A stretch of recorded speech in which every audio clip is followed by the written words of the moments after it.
Avant de parler défis, on va d'abord partager des bonnes pratiques et des leçons, des enseignements que vous avez partagés dans le cadre de votre candidature. Et donc, on va commencer par Yabré Nobouré, donc qui vient du Burkina Faso. Est-ce que Charlotte Yabré est-il dans la salle là?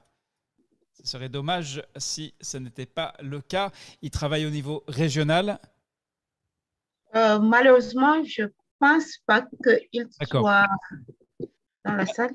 Alors, eh bien, Yabré va louper quelque chose d'important, c'est-à-dire qu'on va partager ce qu'il avait décrit dans son dossier de candidature, donc où il nous dit en avril de 2022, dans 3 de nos districts, nous avons été en épidémie de rougeole. Charlotte, est-ce que tu peux résumer l'essentiel de son histoire? Que s'est-il passé? Qu'est-ce qu'il a, lui et ses collègues été en mesure de faire dans le cadre de cette épidémie de rougeole? Donc, ce qui m'a intéressé ici, c'était l'intégration et la synergie des actions entre des différents secteurs apparentés dans le cadre ou bien dans le contexte de l'approche Une santé. Donc, c'est-à-dire, ils ont eu l'intervention des différents ministères, à savoir l'enseignement, l'élevage, la santé, qui étaient impliqués pour effectivement répondre, investiguer et répondre à cette épidémie de rougeole. Donc là, c'est un exemple typique de l'intégration afin de mieux utiliser les ressources disponibles. Merci Charlotte. Donc Yabré Nobouré n'est pas là. On va demander 2 choses. Donc on va demander aux experts sujets de l'OMS et du CDC donc de réagir à ce cas. Et après, on se tourne en même temps vers vous, l'ensemble des apprenants dans cette salle. Si Yabré Nobouré, vous le rencontrez et vous devez lui apporter conseil. Qu'est-ce que vous lui dites et qu'est-ce que vous retenez de son expérience? Donc voilà les 2 choses. On va commencer donc par nos experts sujets. Anna, on commence avec vous et ensuite, si Chris et Louis souhaitent ajouter des éléments, bien sûr, ce sera à eux ça sera à eux le tour. Merci, c'était un bon exemple. Il est important de plaider pour l'intégration des fonctions de surveillance. Alors, c'était un exemple de ça, la surveillance de rougeole avec la surveillance des autres MEV. Alors, c'est très bon. Alors, Chris et Louis, avez-vous des commentaires complémentaires pour compléter, qu'on comprenne bien ce cas et puis aussi quel est son lien, où est sa place dans cette nouvelle stratégie? Non, comme Anna a dit, oui, c'est un bon exemple et je suis en train de continuer de le lire. D'accord. Ok, Très bien. donc je regarde un peu les principaux défis, c'est la disponibilité du personnel, de la logistique roulant. Et même quand j'ai parlé un peu avant, c'est une question de regarder un peu tous les programmes de surveillance, même même si c'est pas seulement la surveillance de même, mais comment est-ce que les opérations, les activités pour la surveillance de même sont liées ou non, sont intégrées ou non avec d'autres activités dans le programme national de surveillance de maladies et de profiter encore sur les approches efficaces, taper un peu sur sur les infrastructures qui existent, d'améliorer et supporter les opérations de même. Donc, peut-être ça, c'est une approche pour ce défi de la disponibilité du personnel, par exemple. Encore, on va parler un peu sur ça pendant nos 2 semaines, je crois. Tout à fait. Alors, ça, c'est le premier exemple. Deuxième exemple, donc, des bonnes pratiques que vous avez partagées en amont de Voilà.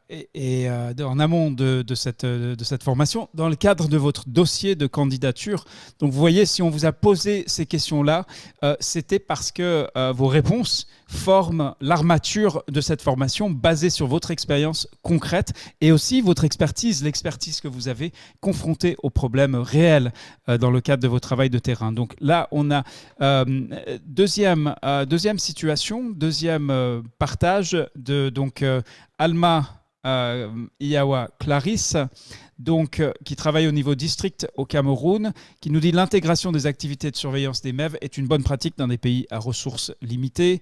Elle nous dit avoir vu des supervisions intégrées des formations sanitaires où la surveillance des MEV est systématiquement intégrée. Cela permet ainsi d'assurer la qualité de la surveillance des sites éloignés ou peu visités habituellement. L'impact a été une augmentation du taux de visite de sites prioritaires et l'implication de plus de personnel dans la surveillance. Alors c'est écrit sur un ton neutre. Clarisse, la première chose que je vais vous demander, c'est de vous présenter. La deuxième chose, c'est racontez-nous concrètement quelle a été, on parle bien de votre expérience, vous avez réussi à intégrer la supervision donc, des formations sanitaires, d'intégrer la surveillance à la supervision des formations sanitaires. Est-ce bien cela dont on parle? Oui, bonsoir à tous et merci de me passer la parole. Donc, concernant cette bonne pratique que j'ai partagée, c'est effectivement quelque chose que j'ai eu à expérimenter lorsque je travaillais pour la partie nationale. Donc, les supervisions étaient intégrées dans le sens où nous pouvons descendre à une formation sanitaire pour un autre programme, comme par exemple le VIH ou le paludisme. Et lors de la supervision de ces activités, nous intégrons systématiquement la surveillance des MEV.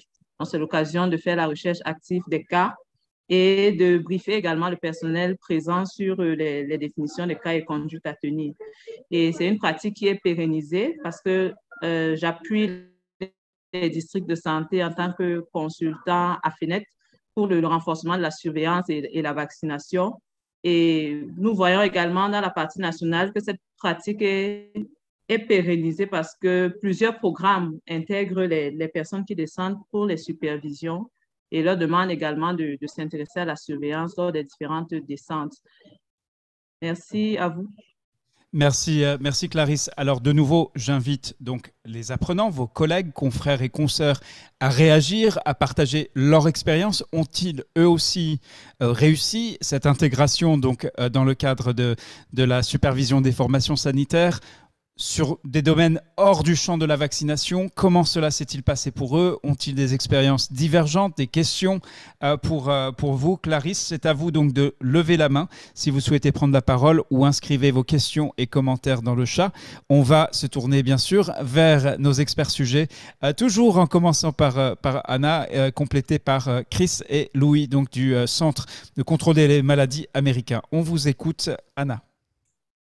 Merci. C'est un bon exemple d'intégration de fonctions pour soutenir la main-d'œuvre. Et j'ai une question. Pouvez-vous expliquer comment vous avez pu démarrer cette intégration? Cela fournira des informations aux autres participants.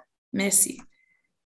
Très bonne question, Clarisse. On vous écoute. Comment est-ce que vous avez démarré cette démarche d'intégration qui très souvent capote, elle est difficile à réussir? Comment vous avez fait? Oui, merci. Pour cette démarche d'intégration des activités, je dirais que la première chose importante, c'est une volonté des responsables des différents programmes. Donc, il a noté que les responsables de la surveillance, que ce soit au niveau des régions ou des districts de santé, impliquent systématiquement les responsables des autres programmes à cette surveillance.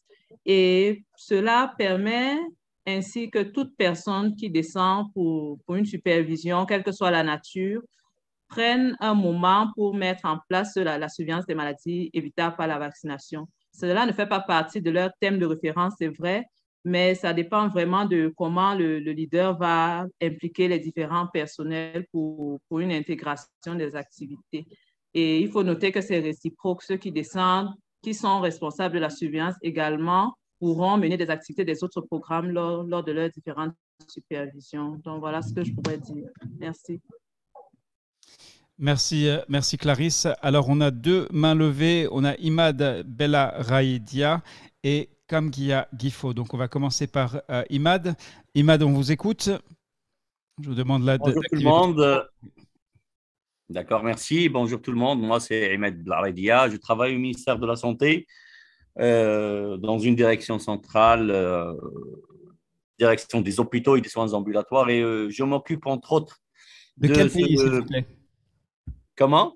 De quel pays? Du Maroc, je m'excuse. Très bien. Et le premier et dernier souci dans mon service, c'est l'intégration des activités. Et on ne cache rien au niveau du système marocain. On a une panoplie de programmes qui ont dépassé peut-être les 46 programmes sanitaires, à juste titre qui répondent à des problèmes de santé publique prioritaires.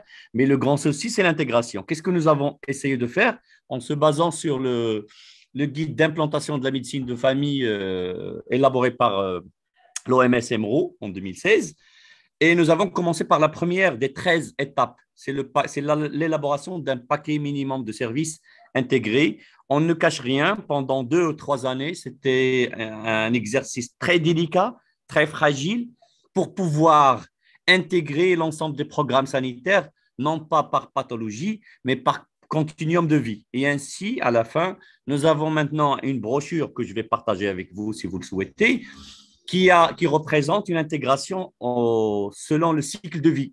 En résumé, qu'est-ce qu'on offre à l'enfant au nouveau-né, à la personne en âge de reproduction, à la personne âgée comme service.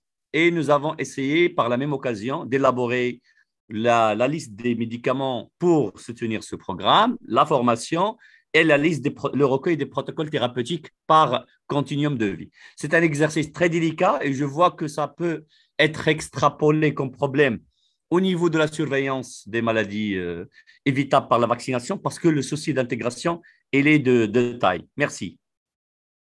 Merci à vous. On va peut-être, alors je sais qu'il y a d'autres mains levées et on a déjà beaucoup de choses à discuter avec ces deux premiers cas. On va quand même regarder un troisième cas du Niger. Donc là, c'est Nyandu Tini Aïssatou. Alors on va voir si Nyandu est dans la salle.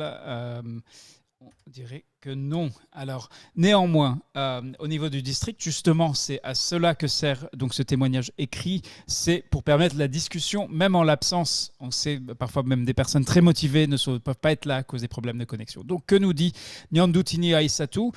L'expérience en matière d'intégration ou d'optimisation de l'utilisation des ressources pour la surveillance des MEV que j'ai à partager, c'est le rattrapage des enfants insuffisamment vaccinés dans les zones pastorales où on met en contribution les relais, les chefs de village et un point focal de la population nomade. Tous ces acteurs ont été identifiés et sensibilisés dans chaque zone dans le cadre de la surveillance des MEV.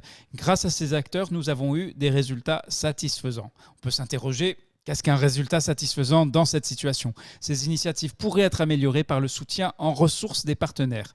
Atteindre et vacciner cette population cible est notre plus grand défi. Voilà, alors on va revenir vers Anna et ses collègues.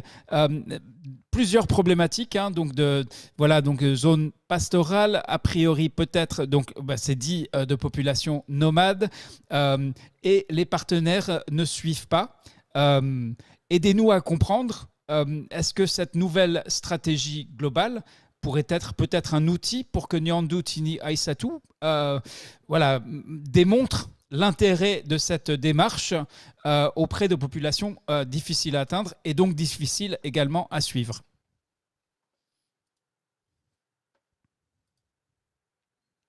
Anna?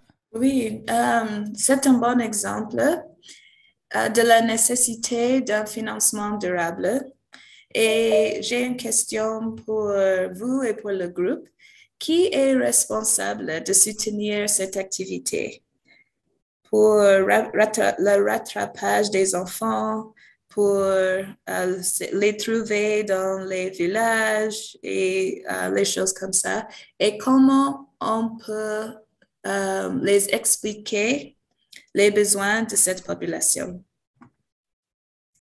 Alors, très bonne question. Alors, sur la responsabilité, je vais vous demander donc d'inscrire dans le chat, selon vous, qui est responsable donc du rattrapage des enfants ainsi que de la surveillance proprement dit.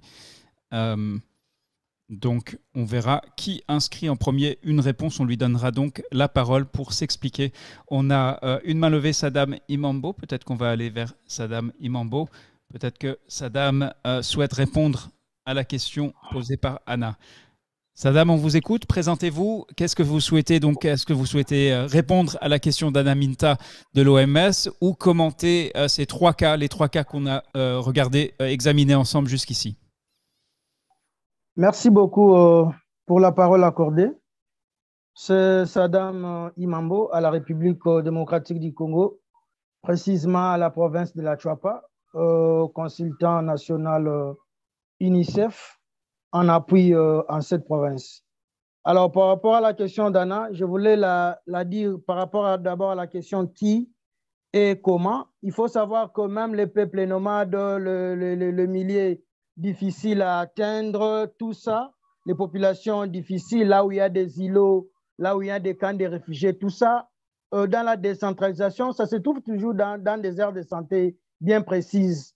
Quand bien même pour le peuple des routines, l'idéal, on parle de la population couverte. C'est une population qui est autour de 5 km et la population au-delà de 5 km, ce n'est pas dans les populations couvertes. Mais dans les pays tels que ce que nous sommes en train de faire, c'est toujours encourager les aires de santé à connaître quelles sont les cibles dans ces endroits difficiles à atteindre. Et maintenant, quels sont les enfants cibles du peuple que nous recherchons. Et maintenant, quand on fait on cherche tous ces dénominateurs, maintenant, comme l'autre collègue venait de le dire, il faut installer maintenant les organes de participation communautaire. Aujourd'hui, en RDC, nous mettons en œuvre la CAC à travers les cellules d'animation communautaire. Donc, dans chaque village, il y a des cellules d'animation communautaire qui participent pour leur bien-être de la santé. Donc, il y a des gens qui surveillent les maladies, il y a des points focaux qui surveillent les maladies, qui suivent est-ce que les enfants ont été récupérés, est-ce que les enfants ont été vaccinés. Et avec la stratégie avancée, ça permet à l'aire de santé de savoir si je descends dans tel coin, je descends dans tel îlot, je dois vacciner par exemple 10 enfants.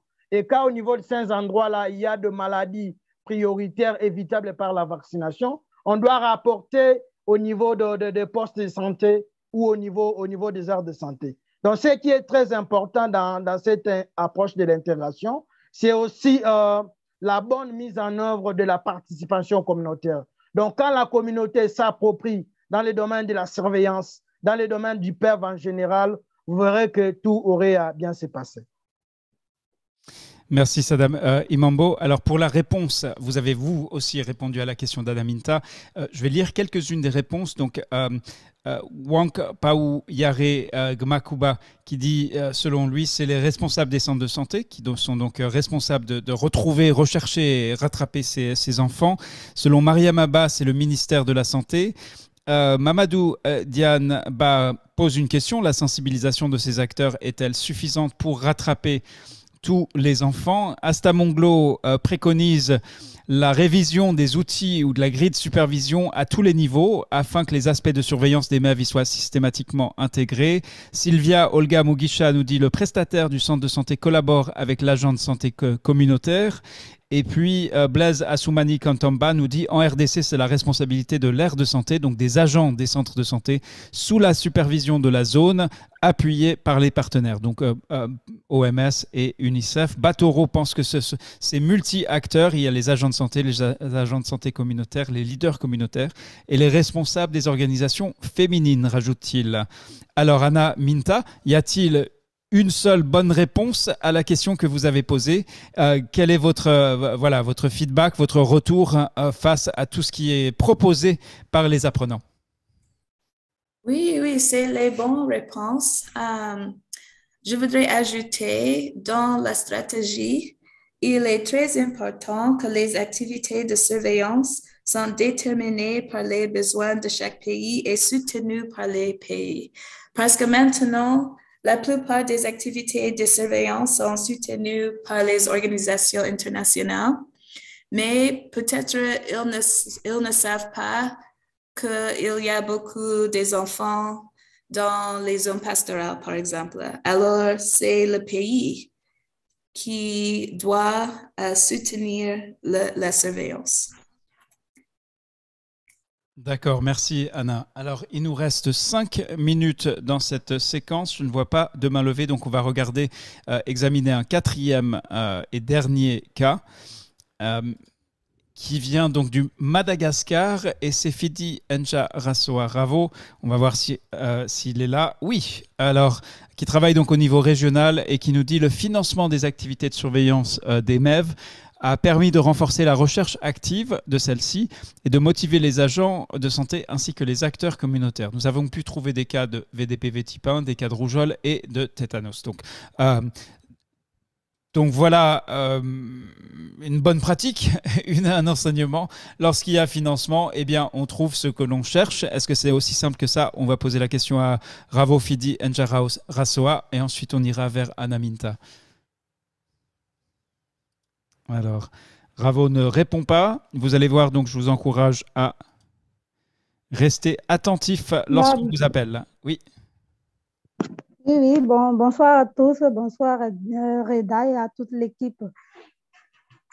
Alors, présentez-vous et dites-nous qu'est-ce qui a permis beaucoup de vos collègues déplorent l'absence de ressources, l'impossibilité de trouver des financements pérennes, et vous dites, vous les avez trouvés et ça a fait une différence. Racontez-nous. Eh bien, merci beaucoup pour la question. Comme ici à Madagascar, tout le monde, surtout il y a des participants malgaches qui participent à cette formation. Nous sommes en face d'un problème de financement. Mais quand même, avec le peu que nous avons là, on a pu renforcer le système de surveillance des MEV, surtout dans ma région, là, dans le sud-est de Madagascar. Qu'est-ce que nous avons fait? Nous avons collaboré avec les agents de santé avec l'appui des partenaires comme l'UNICEF et l'OMS dans la recherche active des cas de MEV. On a déployé beaucoup d'efforts dans la supervision formative, surtout dans le cadre de la surveillance des MEV. On a visité beaucoup de formations sanitaires afin qu'on puisse renforcer comment ils devraient maîtriser les définitions de cas, surtout dans le cadre des trois, là, le PFA, la rougeole et le TNN. Et voilà, maintenant, on a trouvé, on a cherché, et voilà, nous avons fait face à un cas dont on n'a même pas attendu de faire face à un VDPV type 1. C'était dans un petit secteur dans le sud-est. Et on a pu trouver un cas de VDPV type 1.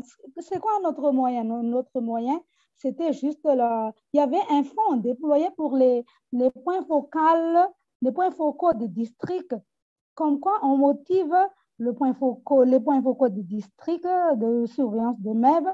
Et comme quoi aussi, on peut motiver les agents de santé et les agents communautaires qui ont pu trouver des cas. C'est juste ça. C'est juste des minimums oui, c'est à titre de prime. C'est le prime. C'était juste ça. Et on a pu trouver les cas là, c'est la fameuse... c'est fameux. Hein? Alors, il y a une question pour vous. La question est la suivante. Est-ce que les financements que vous avez reçus sont-ils ponctuels? De quelle manière s'inscrivent-ils dans une démarche pérenne ou bien est-ce que c'est pendant une période donnée que vous avez ces financements? Bon, le financement, c'est trimestriel, mais c'est trimestriel le financement qu'on reçoit de l'OMS. Oui, mais dans une année, alors, on reçoit 3 financements par année. Mais il s'agit alors d'un financement ponctuel de la part de l'OMS pour les points focaux de district. Compris. Alors, Anna Minta a une réaction. Je sais qu'évidemment, donc dans les 5 objectifs de la stratégie globale, il y a cette question du financement durable.